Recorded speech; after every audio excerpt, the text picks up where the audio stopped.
You ever move somewhere for peace and quiet, only to realize your new neighbor is basically a walking subwoofer with an attitude problem?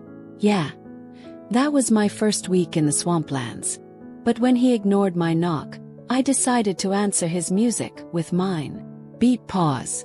Let's just say he hasn't turned on that stereo since.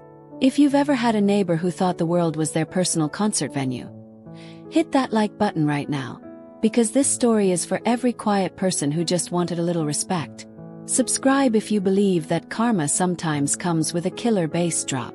When I moved out to the swamplands, it wasn't for excitement. It was for peace. I'd spent my whole life in a packed suburb.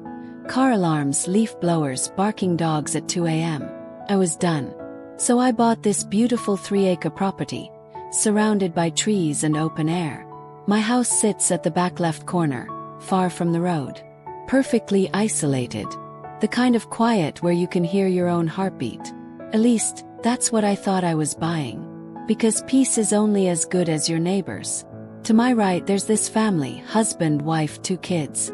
Their lot is about half the size of mine, house closer to the curb. I figured fine, we've got space between us. Hundreds of feet. No reason for problems, right? Well, the first time I saw the dad, I was just trying to be friendly. He was mowing his lawn, so I walked over, waved and said, "Hey, I'm your new neighbor." He looked right at me. And didn't even slow down. Didn't nod, didn't smile. Just turned his mower a little like he was cutting me out of existence. Alright, not everyone's friendly. Can live with that. What I didn't know was that his kids had been treating my land like their personal dirt bike track before I even moved in. My builder told me they'd been tearing up my soil, running through it like it was theirs, even after construction started. At one point they literally trashed my half-built house. Garbage, toilet paper, beer cans, the works. The construction crew lost a full day cleaning it up. There were even visible dirt bike trails carved straight from their yard to mine. But I tried to start clean. New place, new beginning, right? Then came the morning everything changed. It was just after sunrise.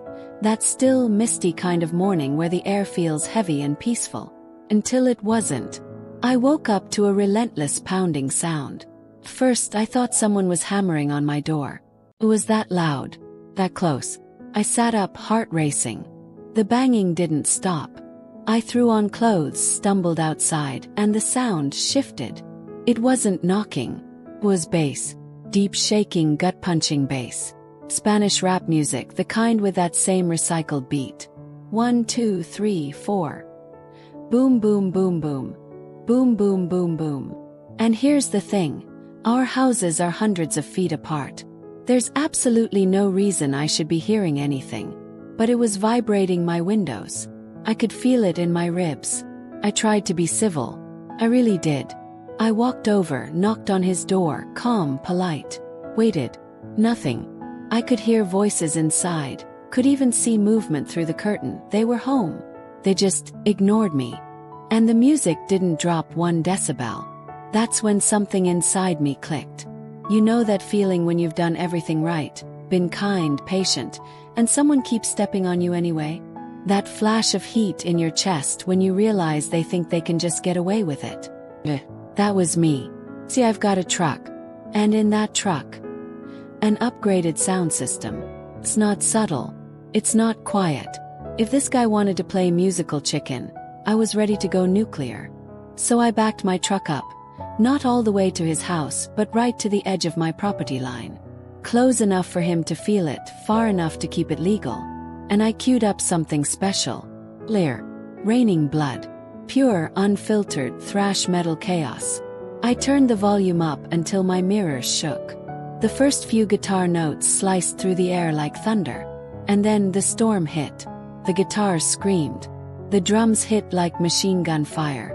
And I watched as the birds literally flew out of the trees between our houses. 15 full minutes. That's how long I let it play. First, nothing. I figured they'd try to outlast me. But then, through the noise, I noticed movement. The front door cracked open. Someone peeked out. Then the door slammed. A few seconds later, the music on their side stopped. Dead silence. And I mean silence. Not even the hum of a lawnmower or the bark of their dog. I gave it another 30 seconds for good measure, just to etch the message in deep, before turning my engine off. The quiet that followed was bliss. The kind of silence you can feel. I leaned back in my seat, looked out over my swampy kingdom and smiled. It's been days now. No more bass lines. No more morning concerts. In fact, I don't think they've played any music outside since.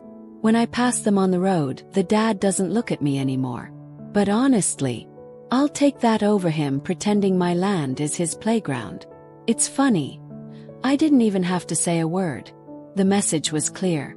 I can be louder than you, but I'd rather be quiet. Your move. And apparently, he got the memo.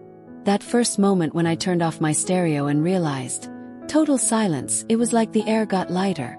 Like I had finally taken back my space, my peace. It wasn't about the music. It was about respect. And sometimes when words fail, decibels do the talking for you. You know, it's strange. I didn't move out here to fight anyone. I just wanted quiet. But I learned something that day. Peace doesn't always come from avoiding conflict.